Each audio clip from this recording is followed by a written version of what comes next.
प्रायः कुछ व्यक्ति कहते रहते हैं कि मुझे उस व्यक्ति की भांति बनना है, मुझे उसकी भांति बनना है, मुझे तो सचिन बनना है, मुझे तो महर्षि दयानंद बनना है, मुझे तो भगत सिंह बनना है। तो बिल्कुल वही बनना चाहते हो तुम, पहले उनसे पूछो कि वो किन की तरह बने। यदि वो अपने जीवन में सफल हैं वास्तव में, तो वो उनका उत्तर यही होगा कि वो किसी की तरह नहीं बने। उनके वो आदर्श हो सकते हैं कोई, लेकिन उन्होंने जीवन अपना अपने अनुसार, अपने स्वभाव के अनुसार जिया। तो आप किसी की भी तरह बनना चाहते हैं तो आप बहुत बड़ी भूल कर रहे हैं, क्योंकि किसी को भी कॉपी करना आपके दुख का सबसे बड़ा कारण बन सकती है। और वैसे भी कार्बन कॉपी होती है ना, वो बेकार हो जाती है, काली होती है वो सारी। जो मूल होती है ना, वो एकदम स्वच्छ होती है। तो अपने मूल स्वभाव को ना खोएं।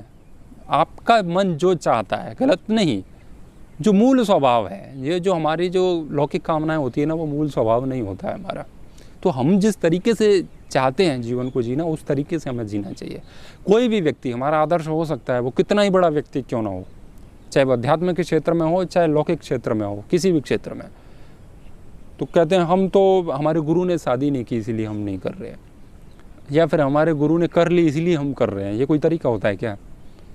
उनकी इच्छाएं होंगी इसलिए उन्होंने कर लिया, आपकी इच्छा नहीं है तो आपको नहीं करना चाहिए।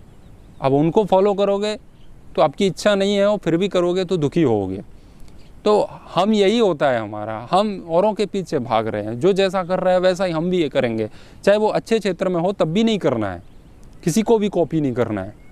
आप देख लीजिए संसार का समग्र इतिहास उठा करके, एक जैसे दो व्यक्ति आपको इस संसार में नहीं मिलेंगे, बुद्धि के क्षेत्र में और कार्य क्षेत्र में बिल्कुल एक जैसे। सबके निर्णय अलग अलग होते हैं, अलग अलग तरीके से होते हैं, समय के अनुसार होते हैं, संस्कार के अनुसार होते हैं। अब कोई कहता है कि भगवान श्री कृष्ण ने तो देखो चक्र चला दिया और शिशुपाल को मार दिया, गौतम बुद्ध के सामने तो उंगलीमाल आया और उन्होंने कहा कि मैं तो रुक गया, तुम कब रुकोगे? तो उसके शस्त्र छूट गए। तो बुद्धि से ही उन्होंने उसको सुधार दिया, कृष्ण भगवान उनको सुधार नहीं पाए। तो अपने अपने तरीके होते हैं और उनका सौभाग्य था कि उंगलीमाल था। महात्मा बुद्ध आज होते इस तरीके से होते तो वो चले जाते IAS में और कहते कि प्रियवर आप कब रुकोगे, हम तो रुक गए।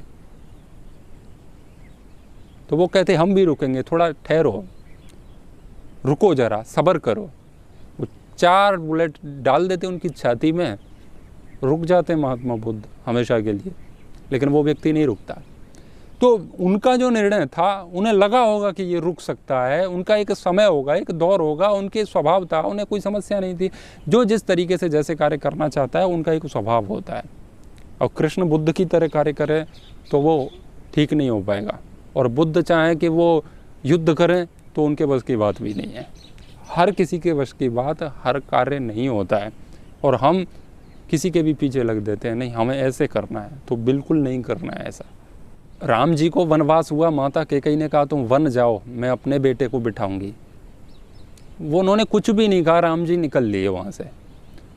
और सोचिए यदि उस स्थान पर उस समय में भगवान श्री कृष्ण जी होते तो वो क्या करते? वो उनको पता लगता कि ऐसा हो रहा है, मेरे को वन भेजा जा सकता है, तो वो माता कैकेयी को हिप्नोटाइज कर देते, उनको ही सम्मोहित कर लेते।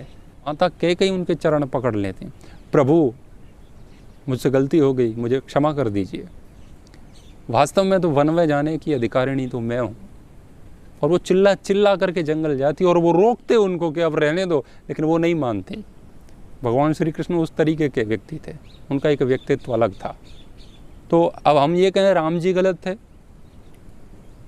या श्री कृष्ण जी ये कर रहे हैं ये सही है या ये गलत है?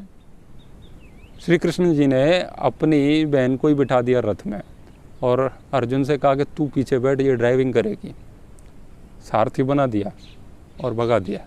राम जी होते तो ऐसा करते नहीं करते। तो राम जी जो जैसा करते वो सही था, ये कर रहे हैं वो गलत था, ऐसा माने कुछ? तो उनके एक तौर तरीके होते हैं, अपना स्वभाव होता है, कोई कैसे हैंडल करता है किसी परिस्थिति को, कोई कैसे करता है। तो हमें अपने हिसाब से जीना है, अपने स्वभाव से जीना है।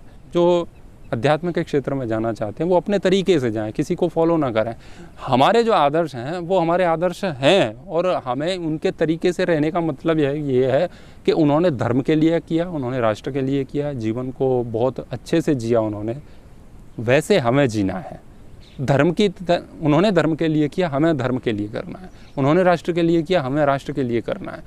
अब वो कैसे करना है वो हम जाने, क्योंकि समय बदल गया है, कुछ नीतियाँ भी बदलनी ही पड़ेंगी।